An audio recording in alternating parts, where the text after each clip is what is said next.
எல்லாருக்கும் நமஸ்காரம். ஆக்சுவலி நெறைய விஷயம் சொல்லணும் அப்படிங்கிறச்சு என்ன எக்ஸ்பிரஸ் பண்ணுறதுன்னு தெரியாம ஒரு மைண்ட் பிளாங்க் ஆயிடும். அந்த ஃபீலிங் தான் நான் இப்போ எக்ஸ்பீரியன்ஸ் பண்றேன். ஏன்னா விஷ்ணு சார் இப்போ தான் சொன்னாரு ஒரு இன்டர்வியூல. சிவனே வந்து என்ன இந்த இது நீ இந்த சினிமா பண்ணணும் அப்படின்னு அவர் என்ன சூஸ் பண்ணார் அப்படிங்கிற மாதிரி ஒரு விஷயம் சொன்னார்.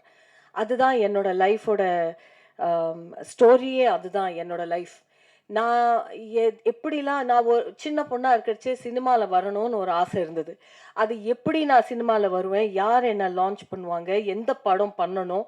எது கரெக்ட்டான டைரக்டர்? எது கரெக்ட்டான லான்ச் ஆக்டர்? எதுவுமே தெரியல. அப்படியே வந்தவ தான் நான். "ஃபூல் और कांटेன்னு" ஒரு படம் ஹிந்தியில வந்தது. அது நெறைய பேர் கேட்பாங்க, "உனக்கு லான்ச்னா எப்படி வேணும்?" அப்படிம்பாங்க. யஷ் சோப்ரா, சுபாஷ் கய் அந்த மாதிரி பேர் அந்த டயத்துல ரொம்ப ஃபேமஸா இருந்தாங்க. அந்த மாதிரி லான்ச் வேணும் அப்படின்னு ஆசைப்படுவாங்க. எனக்கு அந்த ஆசைலாம் ஒண்ணுமே இல்ல. என்னோட ஒரே ஆசை என்னன்னா, நான் என்னோட பேர, என்னோட ஃபேஸ சினிமால பார்க்கணும். தியேட்டர்ல பார்க்கணும். ஸ்க்ரீன்ல பார்க்கணும். அப்படின்னு ஒரு ஆசையில யாரு ஃபோன் பண்ணி, "நீங்க என் படத்துல ஆக்ட் பண்றீங்க" அப்படின்னு சொன்னோனே, "ஓகே" அப்படின்னு சொல்லிட்டு நான் வந்தவ தான். அது ஏ கிரேட் ஃபில்மா, பி கிரேட் ஃபில்மா, இல்ல நல்ல ரோலா, இல்ல சரியான ரோல் இல்லையா, எதுவுமே கேட்காம நான் வந்தவ தான் நான். அதே மாதிரி இவ்ளோ வருஷத்துக்கு அப்புறமும், இன்னியும் இந்த ஸ்டோரியில எனக்கு என்ன கான்ட்ரிபியூஷன், நான் என்ன ரோல் பண்றேன், இவ்ளோ 50 ஆர்டிஸ்ட் இருக்கிற படத்துல எனக்கு என்ன ரோல் இருக்கும், அப்படின்னு நான் எதுவுமே கேட்காம அந்த காலுக்கு எஸ் சொல்லிட்டு வந்தவ தான். And that's what we are seeing today. Feeling so proud to be a part of this mega cinematic experience. இந்த சவுண்டில் இந்த ட்ரெய்லர் இந்த இந்த இன்னைக்கு நம்ம பார்த்த காட்சி அதை பார்த்தோன்னே I felt so proud and I felt oh இன்னொரு வாட்டி நான் எஸ் சொன்னது கரெக்டாக தான் சொல்லியிருக்கேன். நிறைய எஸ் சொல்லியிருக்கேன். அந்த சினிமா பார்த்த அப்புறம் தோணும், ஐயோ சொல்லியிருக்க கூடாதோ இந்த படம். பட் அந்த மாதிரி நான் யோசிச்சதே இல்லை. என்னோட நீங்க ரோஜா பத்தி பேசினாலும் சரி, யோதா பத்தி பேசினாலும் சரி, ஃபூல் और कांटे பத்தி பேசினாலும் சரி, எந்த அழகன் பத்தி பேசினாலும் சரி, நான் யாரோட ஒர்க் பண்றேன்னு தெரியாமயே ஒர்க் பண்ணி தான் இது வரைக்கும் வந்திருக்கேன். அதே மாதிரி I am very proud to be a part of this fantastic team. நான் செட்டில் வந்த உடனே மோகன் பாபு சார் என்ன கேட்டார், ஏன் நீ என்னோட அப்போ 90ஸ்ல நான் உனக்கு 2 ஆஃபர் அமிச்சேன், ஏன் என்னோட நீ ஒர்க் பண்ணல? நான் சொன்னேன், எனக்கு தெரியவே தெரியாது sir, maybe I was busy அப்படின்னு சொல்லிட்டு இவ்வளோ வருஷத்துக்கு அப்புறம் நான் இண்டஸ்ட்ரியிலேயே எக்ஸிட் பண்ணி திருப்பி வந்து இந்த படத்துல அவரோட எனக்கு ஒர்க் பண்ண ஒரு சான்ஸ் கிடைச்சது. அவரோட சினிமால he can never tell me that ஏன் என்னோட படத்துல ஒர்க் பண்ணல அப்படின்னு இன்னுமே கேட்க முடியாது. அந்த சான்ஸ் எனக்கு கிடைச்சது. மோகன்லால் சாரோட 30 இயர்ஸ்க்கு அப்புறம் இந்த படத்துல ரீயூனியன் ஆயிருக்கு.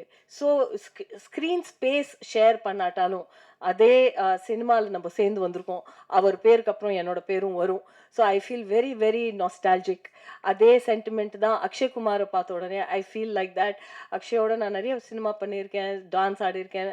So again to be in the same thing it feels wonderful. Most importantly I came to know many good people on the set, and especially Vishnu sir, who is the producer, who is the story writer, and most importantly, he's Kannappa, and he's truly a Kannappa. I'm very, very thankful, very grateful. Vishnu, I'm very grateful to the director, sir. He's amazing. He's a very silent, quiet man. Usually you hear directors shout, but he's always been quiet. He's truly the man behind the scenes, and he has created this lovely visual. So thank you for making me a part of this. I made many friends, starting with Sampath sir. He's always in touch with me and everyone else. So um, I'm a very proud participant of this wonderful movie experience. So நான் என்ன நம்புறேன்னா, நீங்க இதை enjoy பண்ணியிருப்பீங்க. அதே மாதிரி ஆசைப்படுறேன் that the audience loves it and welcomes it and shows it the same love that I have always received from all of you. எனக்கு கொஞ்சம் கொஞ்சம் தெலுங்கு தெரியும். எங்கள் அப்பா பேர் சுப்பிரமணியம். அவருடைய க்ளோஸ் ஃப்ரெண்ட் வந்து சீனிவாசன் அப்படின்னு. அவருடைய 2 பேருமே ரொம்ப சின்ன வயசுலேருந்து அவங்க அப்பா எங்கள் அப்பாவும் சீனிவாசன் அவர்களும் ரொம்ப க்ளோஸ் ஃப்ரெண்ட்ஸு. சீனிவாசன் அங்கிளுடைய பையன் வந்து ஆனந்த், அவர் பேர் வந்து கோலா ஆனந்த். இன்னைக்கு ஒரு அரசியல் கட்சியில் ஒரு முக்கிய பொறுப்பில் இருக்காரு. அவரும் நானும் சின்ன வயசுலேருந்து ஜட்டி போட்டதுலேருந்து ஃப்ரெண்டுன்னு சொல்லுவாங்களே, அந்த மாதிரி குழந்தையிலேருந்து ரொம்ப க்ளோஸ் ஃப்ரெண்ட்ஸு. அவரால் தான் இன்னைக்கு இந்த படத்தில் நான் நடிக்கிறேன்னு நான் சொல்லுவேன். 2002 இருக்குன்னு நினைக்கிறேன். அந்த காலகட்டத்தில் காலாஸ்ரீ ரயில்வே ஸ்டேஷனில் ஷூட்டிங் நடந்துட்டு இருக்குது. மோகன் பாபு சாரோட படம் அது ஷூட்டிங்கு. அப்போ என்னை கொண்டு போய் அவர்கிட்ட எங்கள் மாமா பையன் இவனுக்கு தெலுங்கில் ஏதாவது ஒரு வாய்ப்பு கொடுங்க அப்படின்னு இன்ட்ரடியூஸ் பண்ணார் முதல்ல. ஸோ அதுக்கப்புறம் தான் விஷ்ணு சார் முதல்ல இன்ட்ரடியூஸ் ஆன விஷ்ணு திரைப்படத்தில் எனக்கு ஒரு சின்ன வில்லன் கூட வர மாதிரி ஒரு சின்ன கேரக்டர் கொடுத்தாரு. ஹைதராபாத்தில் போய் முறையாக ஒரு தெலுங்கு படத்தில் நடிச்சுட்டு வந்தேன். 2 நாள் தான். அப்புறம் அவரே கூப்பிட்டு, இல்லை இது ரொம்ப சின்னதாக இருக்குது, நீ அப்புறம் அடுத்த படத்தில் ஏதாவது நல்ல கேரக்டர் கொடுக்குறேன், அப்புறமா பார்க்கலாம் அப்படின்னு சொல்லிட்டு அந்த 2 நாள் மட்டும் ஒர்க் பண்ண வந்துட்டேன். ஸோ அதுதான் என்னோட முதல் தெலுங்கு படம். அதுக்கப்புறம் ஒரு 6-7 வருஷம் ஆச்சு. காயத்ரி அப்படின்ற ஒரு படத்தில் நடிக்கிறதுக்காக நம்ம மோகன் பாபு சார் வந்து ஒரு படம் எடுத்தார். அப்போது கண்ணன் மாஸ்டர் வந்து எனக்கு ஒரு நாள் ஃபோன் பண்ணி, ஏய் மோகன் பாபு சாரோட படம் ஒன்று பண்ணிட்டு இருக்கேன்டா, அதில் ஒரு கேரக்டர் இருக்கு, நீ என்ன பண்ணுற மோகன் பாபு சாருக்கு ஃபோன் பண்ணி பேசிடு அப்படின்னாரு. சார் மாஸ்டர் நானே அவர்கிட்ட பேசணுமா அப்படின்னேன். ஆமாடா நீயே பேசுடா, அதெல்லாம் ஒன்றும் நினைக்க மாட்டாரா சார். அவர் பார்த்தா எல்லாருக்கும் ஒரு சின்ன ஒரு பயம் இருக்கும். அப்புறம் மாஸ்டர் தான் என்கிட்ட நம்பர் கொடுத்தாரு. ஃபோன் பண்ணேன். ஏரா దీంట్లో నటిస్తావా, ఒక చిన్న క్యారెక్టర్ ఉంటుంది, నటిస్తావా, డేట్ ఇస్తావా అని. సార్ చెప్పండి సార్, మీరు ఎట్ట చెప్తారో అట్లా చేస్తాను సార్ அப்படின்னு சொல்லிட்டு ஃபோனில் அவர் குரலை கேட்கும்போது அவ்வளோ பயமாக இருந்தது எனக்கு. அப்புறம் அங்கே போயிட்டு எல்லாரும் சொல்லுவாங்க அவர் வந்து ரொம்ப கோவக்காரரு அப்படிலாம் சொல்லுவாங்க. ஷூட்டிங் ஸ்பாட்டுக்கு போனேன், எல்லாம் ரெடி ஆகிட்டு வந்தோம் நாங்கள். அப்போ மோகன் பாபு சார் வந்து செட்டுக்குள்ளே வராரு. எல்லாரும் அவர்கிட்ட ஓடி போய் விஷ் பண்ணுறதுக்காக போகிறாங்க. அவர் ஏதோ ஒரு டென்ஷனில் இருந்தார் போலுக்கு, எல்லாரையும் போங்க போங்க போங்கன்னு விரட்டினார். நானும் ஓடினேன் அவங்க கூடவே. நானும் போயிட்டு அல்லு சார் அப்படின்னேன். என்னையும் அப்படி போடா போங்க போங்க அப்படின்னு சொல்லிட்டு விரட்டினார். நான் ரொம்ப ஷாக் ஆகிட்டேன்னா, நம்மளை பார்த்துட்டு சார் வந்து இது மாதிரி விரட்டுறாரு அப்படின்னு ரொம்ப மனசு வருத்தப்பட்டு அப்படி நின்றுருக்கேன். அப்போது மாஸ்டர் வந்து அந்த ஃபைட் சீக்வன்ஸை எடுத்துகிட்டு இருக்காரு. சம்பத் இப்படி பண்ணுங்க, சம்பத் அப்படி பண்ணுங்க அப்படின்னு சொல்லிட்டு இருக்காரு. அவர் அங்கே உட்காந்துட்டு அதை கேட்டுகிட்டே இருந்துட்டு சம்பத் கேட்டோன்னே அவர், சம்பத் ராரா கடை அப்படின்னாரு. நான் ஓடி போய் நின்னேன். என்னடா தாடியெல்லாம் வச்சுருக்கேன், நான் ஷேவ் பண்ணி தான் உன்னை பார்த்துருக்கேன், நீ தான் அப்போ வந்து விஷ் பண்ணது அப்படின்னு. ஆமாம் சார். ஐயோ சொல்லக்கூடாது. உடனே எல்லாரையும் கூப்பிட்டாரு. என்னால் அந்த நிகழ்ச்சியை மறக்க முடியாது. எல்லாரையும் அங்கே இருந்த டைரக்டர், ஜூனியர் ஆர்டிஸ்ட் கிட்டத்தட்ட ஒரு 200 பேர் இருந்திருப்பாங்க. டைரக்டர், கேமராமேன் எல்லாரையும் கூப்பிட்டு இவன்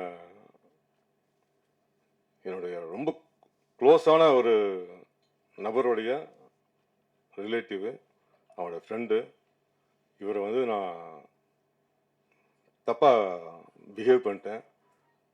எல்லாரும் முன்னாடியும் நின்று, சாரி சம்பத், நான் உன்னை தப்பாக ட்ரீட் பண்ணிட்டேன் அப்படின்னு எல்லாரும் முன்னாடி நின்று மன்னிப்பு கேட்டார். எனக்கு அப்போவே எனக்கு வந்து கண்ணில் வந்து தண்ணி வந்துச்சு. நம்மளாம் ஒரு ஆள், நம்மளை வந்து அப்போது நான் சொல்கிற ஒரு 15 வருஷம், இது ஒரு 10-12 வருஷம் முன்னாடி, நம்மளாம் ஒரு ஆள், நம்மளையும் மதித்து இத்தனை பேருக்கு முன்னாடி அவர் என்கிட்ட சாரி கேட்கணுன்ற அவசியமே இல்லை. ஸோ அப்படி ஒரு ஜெம் ஆஃப் த கேரக்டர் அவர். அவரை பற்றி தப்பாக ஏதாவது கேள்விப்படும்போது எனக்கு ரொம்ப வருத்தமாக இருக்கும், ஏன் இப்படிலாம் பேசுகிறாங்க அப்படின்னு. ஸோ அந்த படத்தில் இது அதுக்கு முன்னாடி நான் வாங்காத ஒரு சம்பளத்தை, எனக்கு வந்து சம்பளமே பேசாமல் தான் போனேன். அதுக்கு முன்னாடி அந்த படத்தில் நான் சினிமாலேயே வந்து வாங்காத ஒரு சம்பளத்தை அன்றைக்கி 5 நாள் ஷூட்டிங் முடிச்சுட்டு போகும்போது எனக்கு கொடுத்து அனுப்பிச்சாரு. அதுக்கப்புறம் திடீர்னு ஒரு 6 வருஷம் ஆச்சு. திடீர்னு அவரே எனக்கு ஃபோன் பண்ணார். என்னடா இவர் நம்பர்லேருந்து எனக்கு கால் வருது சொல்லிட்டு நான் பயபக்தியோட, சார் చెప్పండి సార్, రే నెక్స్ట్ ఒక ఫిల్మ్ చేస్తాను న్యూజిలాండ్లో షూటింగ్, పాస్పోర్ట్ ఎంత ఉందా సార్? ఉంది సార్. డేట్ ఇస్తావా సార్? ఏం సార్ మీరు ఎప్పుడు చెప్తారో అప్పుడు వస్తాను సార్ அப்படின்னு சொன்னேன். சரி ஓகே, கேரட் గురించి அசோசியேட் மாట్లాத்தாரோ வச்சை అని அப்படி சொல்லிட்டு அசோசியேட் கொடுத்தாரு. அதுக்கப்புறம் தான் வந்து எல்லா ப்ராசஸும் நடந்தது. ஸோ இது அவருடைய ப்ரொடக்ஷனில் நான் பண்ணுற 3வது படம் கண்ணப்பா. அந்த காளஹஸ்தி சிவனுடைய அருளால் இன்னைக்கு இந்த படத்தில் ஒரு நல்ல கேரக்டர் பண்ணியிருக்கேன். நான் திருப்தியோடு இருக்கேன். ரொம்ப ரொம்ப நன்றி சார், விஷ்ணு சார். ஏன்னா இந்த படத்தில் வந்து அவ்வளோ ஒரு முக்கியமான கேரக்டர் வந்து டைரக்டர் அப்புறம் விஷ்ணு சார் ரெண்டு பேருமே அவ்வளோ அழகாக என்ன வேலை வாங்கினாங்க. முக்கியமாக விஷ்ணு சார் வந்து அந்த சாங்கில் வந்து என்னை இப்படி பண்ணுங்க அப்படி பண்ணுங்க ரொம்ப என்கரேஜ் பண்ணி என்னை வந்து நடிக்க வச்சார். இந்த படம் உண்மையாக ரொம்ப நல்லா வந்திருக்கு. கண்ணப்பா மிகப்பெரிய ஒரு வெற்றி அடையும். For the first time New Zealand போயிட்டு அங்கே நடித்தது எனக்கு மறக்க முடியாத நினைவுகள் எல்லாமே. ஏன்னா அந்த அளவுக்கு ஒரு ஃபேமிலி மாதிரி பார்த்துக்கிட்டாங்க.